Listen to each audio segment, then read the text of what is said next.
Peace, love, and reparations. Welcome to Black Star TV 2.0. It's your boy. Come in and hit that subscribe button, the like button, do all of that real quick, and go to blackstartv.store.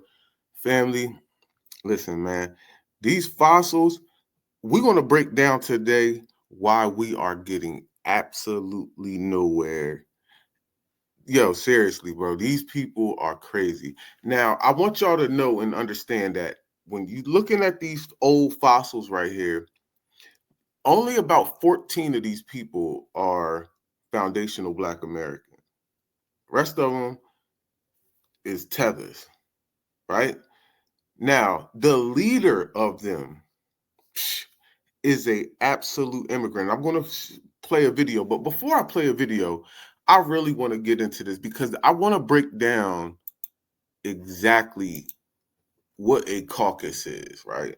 Because some people probably don't even understand, what they're actually supposed to be doing, right?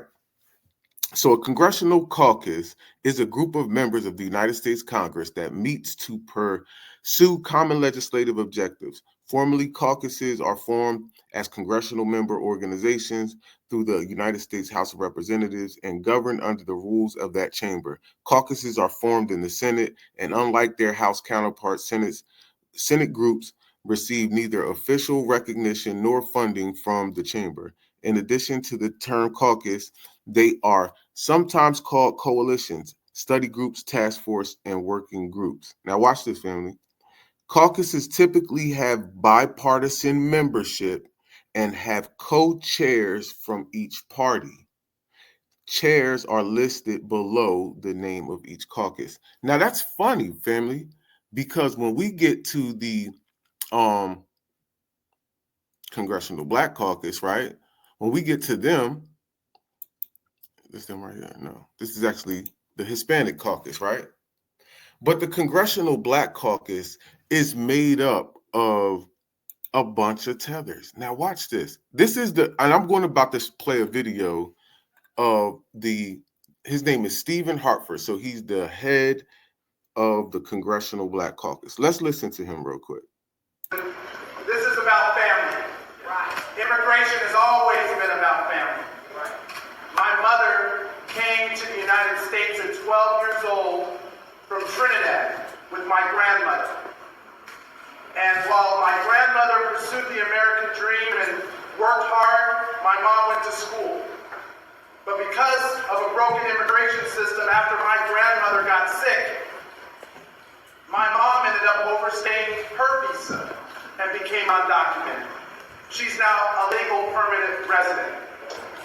So when I hear the stories of moms and dreamers and families who are worried about keeping their families together, the 6,300 people in Nevada who are worried about TPS protection, and so many more who are worried because we have a broken system, know that you are not forgotten. Yeah. Know that we are fighting for you and your family. And one of the reasons I'm running for Congress is because I will never forget where I've come from or what I'm fighting for.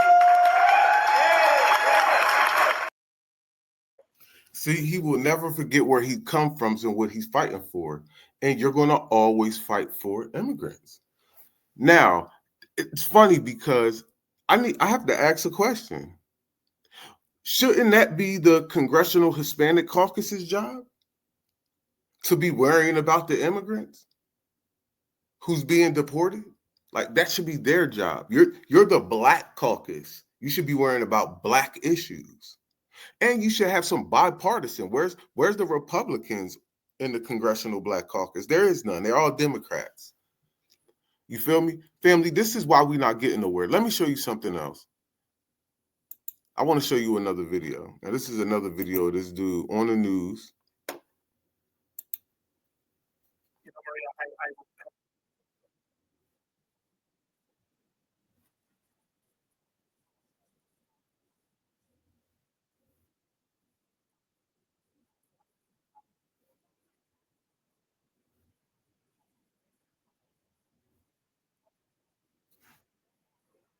Anxiety, their fear, their frustration. And I understand the people who supported President Trump and who believed that, he was going to focus on the priorities that he claimed. He was just in Las Vegas earlier this week talking about how he was going to help workers and eliminate the tax on tips. None of what he's proposing to do with this freeze or these other executive actions do anything to make life better for Nevada or for the people across this country. So I feel you. Now, family, he just said the people across this country, but in the beginning of this, the first thing he's talking about is immigrant rights groups. Immigrants. That's the first thing he's talking about. So and he said he's not going to forget where he comes from. So this is your mission, to fight for immigrants. Why are you part of the Congressional Black Caucus? Family, this is why we need foundational Black Americans to represent us. We don't need people with dual coalitions, because you're doing things that another caucus can do. Yo, the Hispanic caucus should be handling that. Why are you handling it? You feel me? And he's super boule. He running with Sharpton and all the rest of these fossils. But how are you the head of the Congressional Black Caucus and you're an immigrant? You're not. That's what I'm saying. When you think of the Congressional Black Caucus, you're thinking of a foundational Black American, somebody who's Black like that, representing us. See, again, lineage-based policies is going to kill all of this nonsense. This is why they have so much pushback against the Black grassroots, because we're pushing for reparations strictly for foundational Black Americans, and we're pushing for lineage-based policies.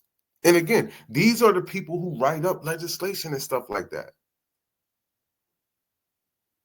They can try to get bills passed and all type of stuff. Like, yo, they do absolutely nothing for us, and they do everything for immigrants. But everything you do, like a Al Sharpton, is piggybacking. Look at this picture right here where you got a young Black man, a young Black boy, right? See, y'all walking with a young Black boy, but really you're going to get out here and then fight for everybody but him. You're going to get out here and fight for immigrants. See, this is all a show. This is all a show, bro. You use us as the face of your little fight, and then you give all the resources that come with that fight, you give it to other groups. This is why we're losing. This is why we're losing. They know who to put in these positions to finesse us. That's why we have to start running for real, man. It's crazy. It's crazy out here. Like, yo, the Hispanic caucus should be the ones worrying about immigration. No, this is the Asian caucus. But all of y'all should be the ones worrying about immigration. Why is that the number one thing on the Congressional Black Caucus's list? See, and you have a lot of Black people who still run around listening to these old fossils, listening to all these people that's on the old media. Anybody listening to ABC, NBC, MSNBC, well, you listen to that, man, your brain is garbage. For real. Your way of thinking is probably crazy. Yo, for real, because you following the news, the people who are trying to manipulate you. Man, listen. I don't know, but everybody needs to fight their own battles. See, everybody gets together to get their own resources, but then they try to drag us into the fights. We're not doing it no more. We're not doing it. And these old ass fossils, nigga, they can go.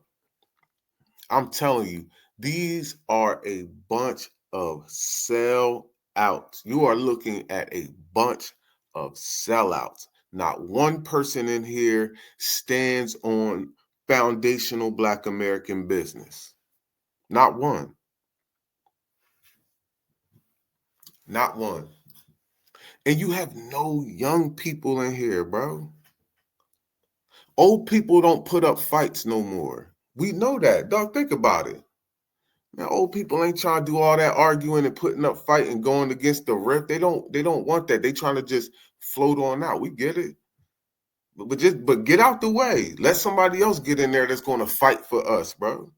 We tired of y'all just fighting for immigrants and minorities and all this old goofiness, and we don't get nothing from it. Those days is over, man.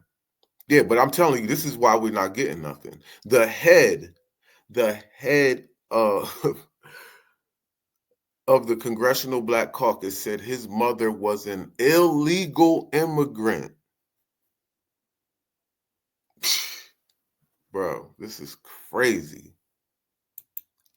Crazy. We up out of here, family. Make sure y'all hit that subscribe button, that like button. Please hit the share button as well. Go to blackstartv.store. I appreciate all the love and support. Make sure y'all hit that subscribe button, man. Please hit that subscribe button. We up out of here, man. Is not a nicety. It's not something nice to have for Black folk. It is now an absolute necessity. If you do not get reparations soon, Black folk, as I told you before, are through. Reparation is not a nicety, it's a necessity. What are the conditions? What are the conditions that precipitated Black folk getting into this dilemma?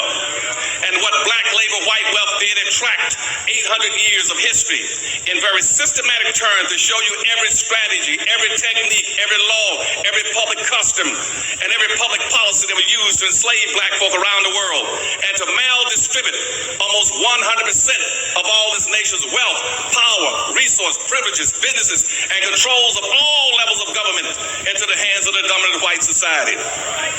And what slavery and Jim Crow segregation did with Black folk, it intentionally maldistributed all the resources away from Black folk and created a real-life monopoly game. Black folk in America are playing in a real-life monopoly game that you're totally ill-prepared to play and win.